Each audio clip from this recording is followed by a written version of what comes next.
Shalom, chers frères et sœurs dans le Seigneur, que la paix du Christ soit dans vos maisons. Vous qui avez pris ce temps, ces quelques instants pour écouter la parole que le Seigneur a mise dans ma bouche, je déclare que la paix du Seigneur soit dans vos maisons.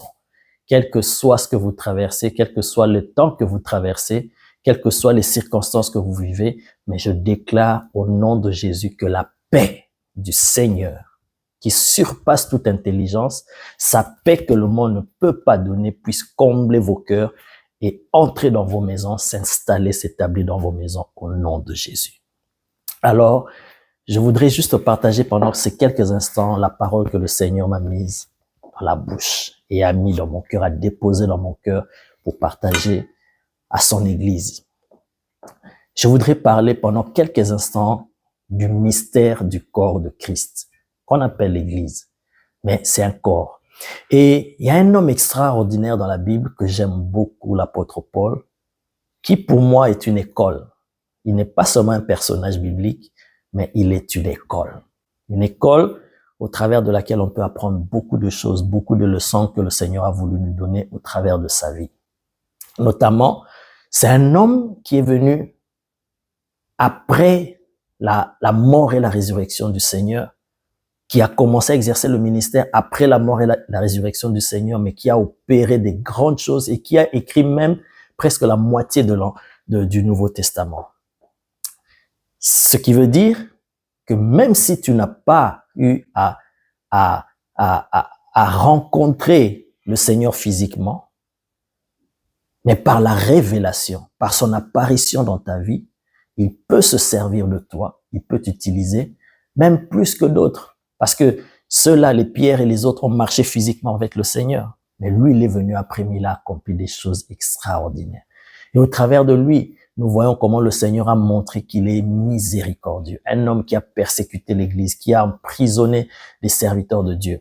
Mais le Seigneur s'est servi de lui. Donc, un homme extraordinaire. Et qui a pu expérimenter des choses extraordinaires avec le Seigneur. C'est l'homme qui nous a révélé des grands mystères autour de Christ et autour de son corps. C'est lui qui nous a révélé que l'Église a, pendant toutes ces années, pendant tous ces siècles, été un mystère que Dieu avait caché. Même les prophètes, même les sages de l'Ancien Testament, les grands hommes comme des Moïse, n'ont pas pu percer ce mystère concernant l'Église, concernant toi et moi, le corps du Christ que nous formons aujourd'hui. C'était caché à eux. Et c'est Paul, lui qui a été plongé, initié dans le judaïsme, après sa rencontre avec le Seigneur sur le chemin de Damas, le Seigneur a ouvert son intelligence, son esprit, et il a pu percer, entrer dans le monde de la révélation pour puiser là-dedans et révéler au peuple de Dieu les mystères cachés de tout temps et de tous les âges. Le mystère de l'Église. C'est lui qui, dans 1 Corinthiens chapitre 12, à partir du verset 12 jusqu'en bas, il nous parle du mystère du corps de Christ. C'est lui qui, quand vous lisez ce texte, vous allez voir qu'il explique que le corps est un, mais il est constitué de plusieurs membres. Il explique que l'Église est le corps du Christ. Et Jésus lui-même, il est la tête. Et il explique qu'il y a plusieurs membres qui forment ce corps-là. Et là, il explique que l'œil ne peut pas dire à l'oreille, non, je n'ai pas besoin de toi, tu n'es pas utile, je n'ai pas besoin de toi. La main ne peut pas dire au pied, je n'ai pas besoin de toi. Chaque membre de l'Église, chaque membre du corps de Christ est important par rapport à sa fonction. Aucun membre ne dépasse l'autre. Chaque membre est utile. Dieu, dans sa sagesse, a établi chaque membre pour un but, pour une fonction. Et par là, je veux dire que toi qui as reçu Jésus, apprends à aimer ton frère. Si tu sais que celui-ci, celle-là, est mon frère, même dans ta communauté, même dans ton pays, même partout dans le monde, parce que l'Église, corps du Christ, c'est l'Église universelle, c'est des hommes et des femmes de toute race, de toute langue, de toute nationalité, éparpillés partout dans le monde, qui sont unis en esprit et forment un seul corps. Ce qui veut dire qu'il ne peut pas exister dans le corps du Christ des mépris. Il ne peut exister que de l'amour, parce que chaque membre travaillent pour le bien-être du corps. Donc, ainsi, un frère doit aimer son frère. Jésus a dit, le plus grand commandement que je vous laisse, aimez-vous les uns les autres, comme moi je vous ai aimé. Aimez-vous les uns les autres. Et quand nous voyons ce qui se passe aujourd'hui dans le monde et au sein même de nos assemblées, nous nous demandons, est-ce que tous nous formons vraiment le corps du Christ? Parce que l'oreille a besoin de l'œil, la main a besoin du pied, le nez a besoin de la bouche. Chaque membre est utile. Ainsi, aime ton frère. Sois avec ton frère, sois uni avec ton frère, combat avec ton frère, soutiens ton frère, supportez-vous les uns les autres, qu'il n'y ait pas parmi nous, parmi les enfants de Dieu, parmi les membres du corps du Christ, il ne peut pas exister de mépris, des rancunes, la haine, l'amertume et toutes ces choses-là ne peuvent pas prendre place au sein du corps de Christ. Et la Bible dit, quand vous lisez même dans ce passage-là que je viens de dire en Corinthiens chapitre 12, à partir du verset 12, que c'est Dieu, dans sa sagesse, qui a établi chaque membre à sa place. Ça aussi, c'est un fléau qui est en train de ravager l'Église aujourd'hui. C'est Dieu, dans sa sagesse, qui a dit que toi, œil, tu te positionnes à ce niveau de la tête. Toi, orteil, tu vas te mettre là, au niveau du pied. Toi, doigt, tu vas te mettre ici. Toi, estomac, tu te mettras là. C'est Dieu dans sa sagesse qui a formé le corps. Regarde la constitution de ton propre corps. Comment il y a l'harmonie. Chaque membre travaille pour que le corps fonctionne normalement.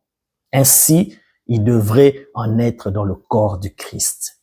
C'est Dieu qui a positionné chaque membre. Maintenant, si l'œil dit non, moi, je pense que cette position dans laquelle je suis ne m'arrange pas, je veux aller au niveau de la côte. Ça crée le désordre. Parce que chaque membre a une fonction et une position bien établie. Ainsi, aujourd'hui dans le corps du Christ, nous qui avons reçu Jésus de partout dans le monde, nous qui formons le corps du Christ pour la beauté et l'harmonie du corps de Christ, nous devons chacun connaître son identité, sa fonction et sa position dans le corps. Le désordre vient lorsque chacun veut faire autre chose que la fonction pour laquelle il a été établi.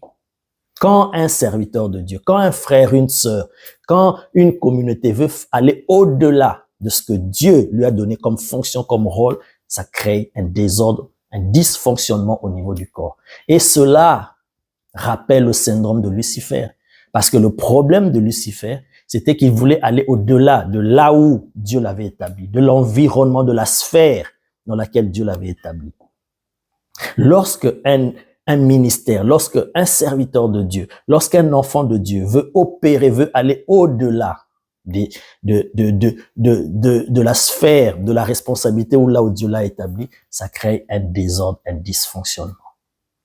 Tu es appelé pour être pasteur, mais tu dis non, je veux être prophète. Tu es appelé à être chanteur, un worship leader, mais tu veux devenir apôtre. Toutes ces fonctions, tous ces ministères, toutes ces tâches, Dieu les prépare. Dieu configure ton esprit, configure ton âme par rapport à la destinée à laquelle il t'a préparé. Mais si tu veux aller en delà, tu veux aller au-delà, ça crée un désordre dans le corps du Christ. Même dans ton corps. Les narines ne peuvent pas chercher à jouer le rôle d'entendre. Non. Les narines sont là pour jouer le rôle. Que le Seigneur nous aide. Que le Seigneur nous aide à comprendre ces choses. Et aussi, quand un membre veut détruire un autre membre, est-ce que dans ton propre corps, est-ce que le doigt peut vouloir détruire l'œil?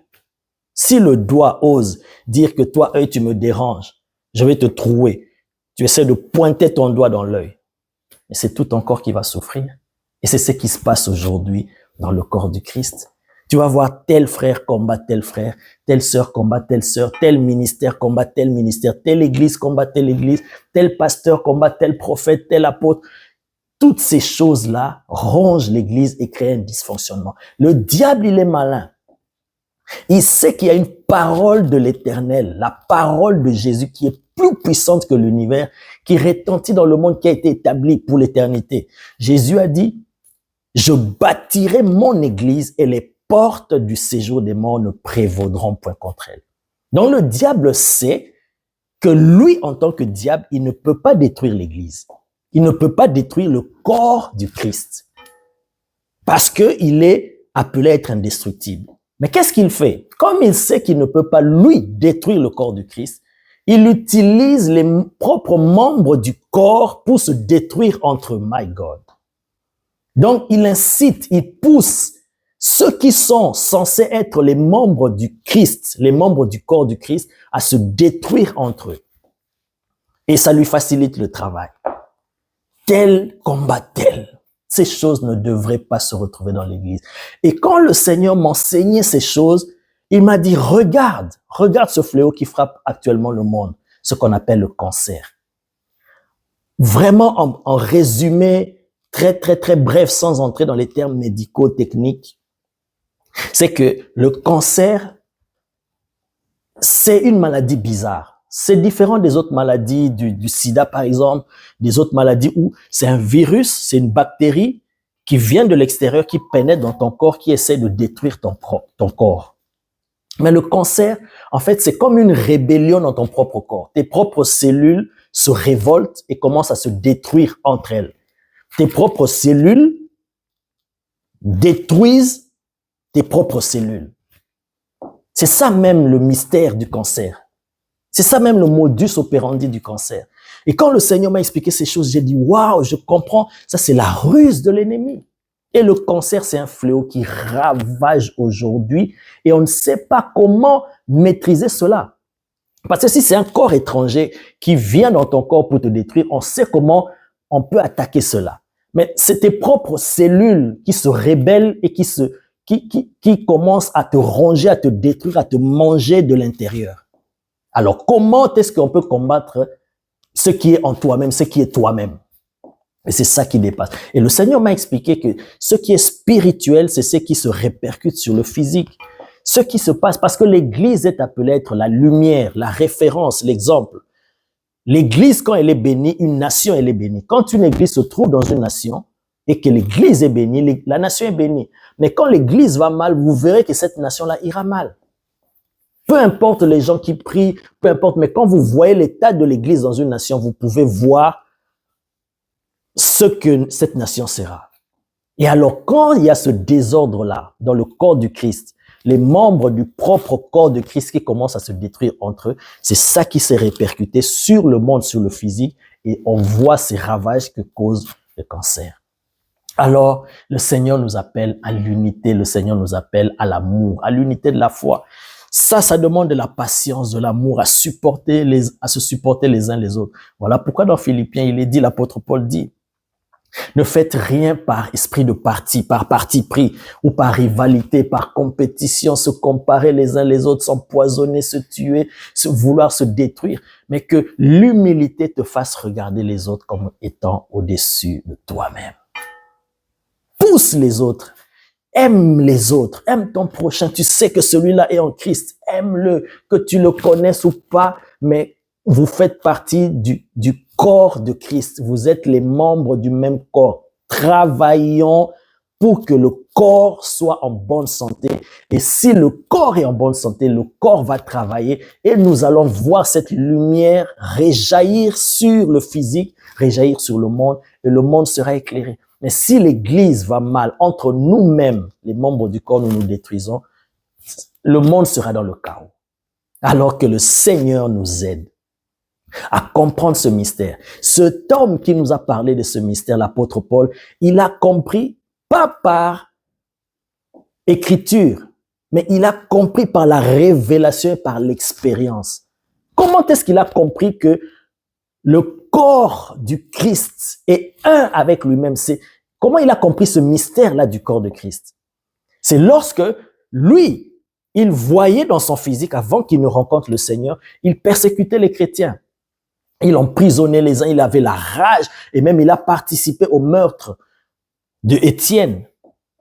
Donc lui, il s'attaquait aux enfants de Dieu, il s'attaquait aux chrétiens, il est torturé. Mais lorsque Jésus lui est apparu, cette lumière-là, dont l'éclat surpassait celui du soleil en plein midi, lui est apparu sur le chemin de Damas. Il est tombé à terre, il a entendu une voix. Tellement il a vu la gloire, il a dit, mais qui es-tu, Seigneur, toi qui me parles? Et le Seigneur lui dit, je suis Jésus que tu persécutes. My God! Sans que Jésus lui donne un enseignement pour lui dire, prends ton cahier, prends ton stylo, je vais t'enseigner. Mais il a compris cet enseignement par expérience. C'est là qu'il a compris qu'en persécutant les chrétiens, en emprisonnant les chrétiens, en tuant les chrétiens, ce n'est pas aux hommes que je suis en train de toucher, mais je suis en train de toucher au Seigneur lui-même. C'est de là qu'il a compris ce mystère que nous sommes les membres du corps de Christ. C'est-à-dire, quand tu touches un chrétien, tu fais mal à un enfant de Dieu, c'est à Jésus lui-même que tu le fais. Maintenant, imagine chaque membre du corps de Christ qui n'a pas compris ces mystères, ce mécanisme, en train de faire du mal à autrui, sachant que vous êtes dans le même corps. Que le Seigneur nous aide. Que le Seigneur nous aide à comprendre le mystère du corps de Christ. Que nous sommes un et que nous devons travailler dans l'unité, dans la complémentarité et non dans les divisions, les querelles, les haines, les jalousies et toutes ces choses-là. Nous ne devons pas nous combattre, mais que l'amour du Seigneur soit dans nos cœurs. Voilà le fardeau que le Seigneur m'a mis dans mon cœur pour partager avec vous, pour partager au corps du Christ, que nous devons nous aimer, que nous devons nous tenir la main dans la main, que nous devons travailler dans l'unité, dans la complémentarité. Parce que l'heure vient où c'est l'Église, c'est le corps du Christ qui doit se lever, comme un seul homme, pour combattre une entité qui se prépare à se réveiller sur la terre. L'entité qu'on appelle l'Antichrist. Et nous ne devons pas combattre en étant dispersés, nous devons être un seul homme. Et le Seigneur est en train de souffler un vent de l'unité. Regardez, ouvrez vos yeux, regardez autour de vous. Dans le corps du Christ, le Seigneur envoie un vent de l'unité, de l'amour. Et c'est là, par cela, que le Saint-Esprit va révéler sa puissance, va répandre une onction terrible. Que nos cœurs soient unis dans la vérité et dans l'amour. Que le Seigneur bénisse ta vie, que le Seigneur bénisse l'Église, que le Seigneur te bénisse et te comble à tout point et que tu te lèves, tu marches en étant sûr et en étant fier d'appartenir à Christ. Et Christ ne laissera jamais son corps dans la honte. La tête ne peut pas être différente du corps. Ce qu'est la tête, c'est que le corps. La gloire de la tête, c'est la même gloire qui se répand sur le corps. Shalom encore chez vous, que le Seigneur vous bénisse dans le nom de Jésus-Christ. Amen.